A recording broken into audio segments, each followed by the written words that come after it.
take a journey with me deep, deep inside the dust-covered tomes at the local library. One Sunday, that's where I found myself. For a solid half an hour, I searched high and I searched low, refusing to quit, refusing to be bested by this one particular book that continually seemed to evade me. But I would not be denied. I had a goal, and I wanted nothing more than to fulfill that goal. Even if it meant I had to do that one thing that I dreaded doing, and that is asking for help. I didn't care if I had to ask for help or if I was capable of doing it on my own. I made it happen. And this is the story of how I found the book I hated, all so I could film this video. Hi everybody, my name is Adrielle. Welcome back to my channel, or welcome for the first time if you're new here. And as you saw in that ridiculously overdramatic voiceover thing that I did in the beginning, today I will be beginning a reading vlog where I read a book that I hate. And I bet at this point you're wondering, Adrielle, what book is it that you hate? What book is it? I am kind of afraid to tell you because I'm about to hurt some of your feelings. But I want to preface it before I even tell you which book it is, that everyone is entitled to their opinion. And if you love this book, that is so great. Like, honestly, why is it so close to me? Like I'm kind of like chopped off. If you love this book, that is so great for you. No shade. I'm not trying to diss anybody's favorite book, even though a book will be read that I don't like. So if you like it, that's fine. If you don't like it, we'll suffer together throughout this video. And that book is The Great Gatsby by F. Scott Fitzgerald. Yes, The Great Gatsby. I do not like this book. In fact, I detest this book.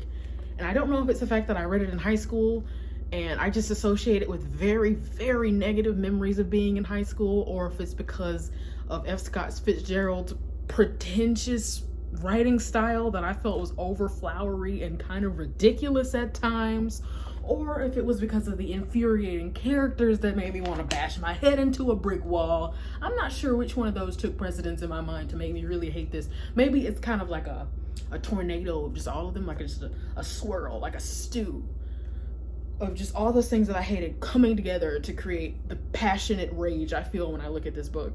But it really took me like 30 minutes in the library to find it. I was about to give up. I was like, okay, look, I'm gonna have to ask for help, which I did not want to do. But I found it on my own. So yeah, I will be reading this book to see if my opinion has changed. And I'm gonna go ahead and wipe the slate clean. I'm gonna pretend like I have not read it before. I'm gonna come into it with a completely open mind. I'm not gonna be judgy about it. I'm gonna pretend like I've literally never read this book before. I'm just gonna say, hey, 16-year-old Adrielle, you don't exist for a second because you never read this book. We're gonna start all over, start fresh from the beginning. And yeah, I'm inviting you to come along with me on that journey. It should be pretty fun.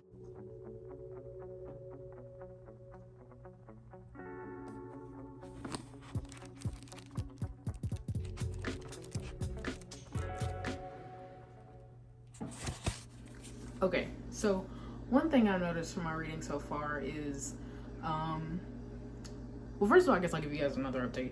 I'm about to cook some food, which is why we're standing in my kitchen.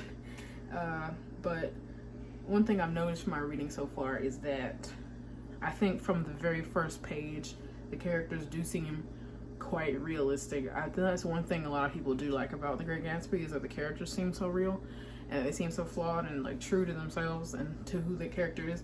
And I do just want to say that I feel like they're very realistic. Also, so far, one thing that when I was 16 that I absolutely hated about that book is like the writing, and it just irritated me to no end trying to like read, and I feel like I had to read the same paragraphs again and again and again.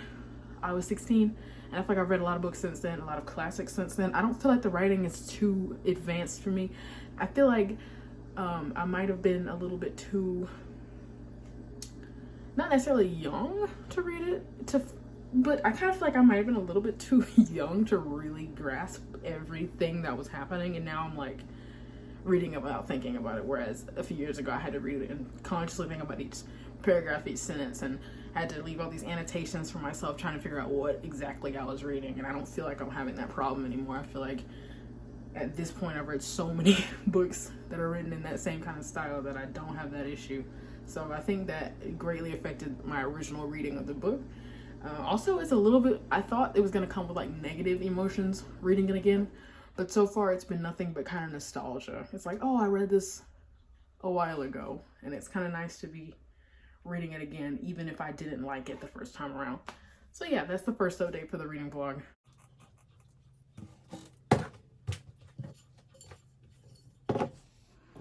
So it's just a little bit later that same night. I think it's like around 10:30. I think I started reading at maybe 7, and then I took a break to have dinner and clean up and stuff and do real life things and such. But I have returned to give an update for the vlog. I've read for like a couple hours straight, and I have some thoughts, and I have some. This video is gonna turn out to be a little bit different than I thought it was gonna be. Like, I didn't think it was gonna take the turn that I think it's gonna be necessary for it to take at this point. But I just want to say that I'm a very character-driven reader, as you know. Like, you know this, like if you've been with me for my journey through YouTube so far, you know that I've said 1,000 times, like, I'm a character-driven reader. I like strong characters. But one thing that I have neglected to say, I feel like, is that for me, it's not just enough to have strong auxiliary characters. I want a strong leading character. And Nick Carraway, the main character in The Great Gatsby, or the narrator in The Great Gatsby, I should say, he's more like, I was always annoyed with how passive he seemed. And I feel like that's kind of the point in the writing, is for him to just kind of see everything that's happening, for him to be like the eyes, so that we get to see into Gatsby's world and in the world of East Egg and West Egg and all that kind of stuff. If you read it, you understand what I'm saying. If you haven't read this, you're probably really confused, because I don't know how to describe the Great Gatsby without giving things away. So that's why I didn't offer a description of any kind at the beginning of this video, and I won't throughout, just because it's very complicated and I'm kind of intimidated to try to even begin to say what it's about. But I feel like, as far as one of my biggest concerns is the main character. I see why I, as a 16-year-old, didn't vibe with him very well, just because like he didn't speak loudly enough for me to be able to appreciate him as a character. I can appreciate him a little more now as a slightly older person, but I still don't blame myself. And one thing I do want to say is that I just want to make this very abundantly clear. I'm not going to at any point in this video invalidate the feelings I had as a 16-year-old. You can change your mind about things without going to invalidate how you felt. Like, I felt how I felt at the time, and that's completely valid. I agree with some of the things I was saying, but it does not mean that I'm just saying that I was just stupid, I was uncultured, and I didn't understand. I don't believe that. I feel like I was still valid in my opinions, but I won't agree with everything that I used to think as a 16-year-old, and there's nothing wrong with that. As a 16-year-old, for me, another big problem with The Great Gatsby was the language of the story. I felt like F. Scott Fitzgerald was just trying so hard to sound fancy in his writing, and it was so flowery and so heavy and so laced with like this pretentiousness that it just made me roll my eyes. Like, I remember sitting in my like English class in, I think, 11th grade or something, and just rolling my eyes at just how obnoxious like the writing itself was, and it just annoyed me. And to be fair, I still hate writing that feels obnoxiously showy and pretentious sounding. Like, pretty writing is cool, but not just pretty writing for the sake of pretty writing. Like, I want like a pretty story to go with the pretty writing, if you know what I mean. And at the time, I felt like the story, like, sometimes I felt like it was just too much. Like, the writing, I mean, was just too much. I felt like it was very flowery, and I had trouble reading it, like I said earlier. But as a 22, 23-year-old in college now, or, you know, or whatever I am in life, I feel like I'm not having trouble. I said this earlier in the vlog, now I'm thinking about it. I feel like I'm not having trouble grasping the language at all. I think that's all I'm going to say for now. I have more to say, but I really want to save some of it for the end. So that's my update, and I will get back to you guys later. Hopefully I can finish it tonight. I might be able to finish it tonight. I think I'm halfway done. This copy has like 228 pages, and I'm on page 110. So I might be able to finish tonight if I just like hunker down. And that'd be great if I can finish this in one night and then edit it tomorrow and then post it. That'd be great. But you know, stay tuned to see how it all works out. Hello, it is day 2 of the reading vlog. I have not read anything today. Today is right now the time is currently about 5 o'clock, 5:18 to be exact. Yes. And I've not read anything from the book today because I've been in class, I've been in meetings, I've been out handling other things in life, and I've been just living. And I thought about vlogging some of that, but I was like, no, so I didn't. And so I'm here now. So really, I don't have anything else to say beyond what I said yesterday. So I think I should just jump back into where I was in my reading and give you guys another update when I'm finished. And if I'm not exactly done, I'll be almost done. I have this much left. So I'm thinking I can read this in one sitting, honestly. So let's do it. The time is currently 6:49 p.m. And as I said, I finished the rest of it that I had left in about one sitting. Well, not about one sitting, it was one sitting. I have thoughts. And I wrote some of them down just as I was reading because I didn't think there was really any way for me to discuss this in a way that felt at all cohesive if I didn't do so, if I didn't write it down. So it has finally, and I think it dawned on me yesterday, I will say, occurred to me why I hated The Great Gatsby so much. And what I wrote in my notes was the vibe and the characters make me squirm. The story makes me feel gross and annoyed. And it's always been that way. Even when I was 16, I think reading about this kind of thing made me feel, I guess as people would say now, triggered. Like, it's got some triggering elements in it. Like, can I even say that? It's got like unloyal spouses, and it really digs into the deep, dark parts of humanity and explores all the crooked elements that make people complicated and infuriating sometimes. And I feel like I've said before on this channel that I enjoy and I appreciate and respect authors who do that, who don't really back off. So I don't want to have like a double face when it comes to F. Scott Fitzgerald, just because as a 16-year-old I didn't appreciate that he really went for it with that. The fact of the reality of the characters, the reason they feel so real is because they are very, very much flawed. And they are all individuals. Everyone has their own thing going on outside of the story. Just about every character is more vibrant than the main character, than Nick Carraway, to be honest, and I think that might be the point. Another reason why I probably didn't like it when I was 16 is that I felt like the narration rambled around the middle, especially, but I feel like the book does this thing where it'll start with something, each chapter, each section will start with something seemingly insignificant before it ties it into, oh yeah, this is how this is significant. And I feel like as a 16-year-old, I didn't vibe well with that. I just kind of wanted to get straight into the action.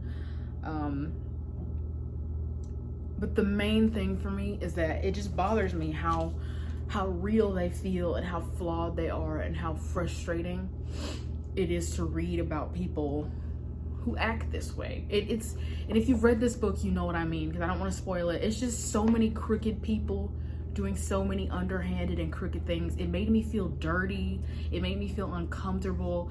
But I'm gonna be the first to say, and I'm not the first to say, but I'm gonna say it now, that sometimes the things that make us the most uncomfortable are the things that we need to hear, the things that we need to read, the things that we need to see. Sometimes you need to be made to feel uncomfortable in order to fully understand elements of society. It's not the job of any artist to make people necessarily feel comfortable. Sometimes the best thing a creator of any kind can do is hold up a mirror to humanity and say, look at this, this is what we are. And while that was uncomfortable for me as a 16-year-old, I feel like I've come a long way in terms of grasping the flaws and imperfections of humanity. And not necessarily accepting them, but understanding that sometimes you have to take a long, hard look at humanity and at yourself as a person, and just grasp the gravity of our own flaws. And I feel like The Great Gatsby by F. Scott Fitzgerald is a vibrant depiction of humanity and all its flaws. And I can't say enough about how much this book has moved me, about how much it has made me uncomfortable. To be very, very more so honest, I do not think this is going to be a favorite book of mine, just because it triggers me so bad, you guys. But again, that's not something that I'm going to dislike the book for. I no longer hate The Great Gatsby, which is awesome, because, you know, it's growth and we can all appreciate growth. But I will not go so far as to say that it's a new favorite or anything like that, just because it requires going to a place in my mind that I wasn't prepared to go for this video. I'm not sure if I've ever been this serious on YouTube, but it really required me to go somewhere that I'm not used to going publicly. So as a 16-year-old, that was probably tough. And I understand and sympathize with who I was and where I was as a person, that I wasn't ready to hear these things about people and sit comfortably in that. You know, it's kind of like that moment you sit and you realize that no one really knows what they're doing, and that everyone's winging it, and that like humanity is not perfect, and that people are so flawed. It's that moment you just realize that. So I was probably a little naive and didn't want to hear that, but now I'm a little older, a little bit, technically a little bit. I understand chronologically it's not that much of a difference between 16 and 22, but mentally, or however old I am, honestly, I forget. But mentally, there's a large jump in the experiences I've had in life have prepared me to accept this as a work of very respectable literature. And I recommend this if you're into that kind of thing. So I want to thank you for watching this reading vlog. This has been a very interesting experience for me, and I hope it was kind of enjoyable to watch, or very enjoyable to watch. And I'll be back next time, and hopefully I don't have to be as serious and whatever as I got at the end of this video. But thanks for watching, and I'll see you next time. Goodbye.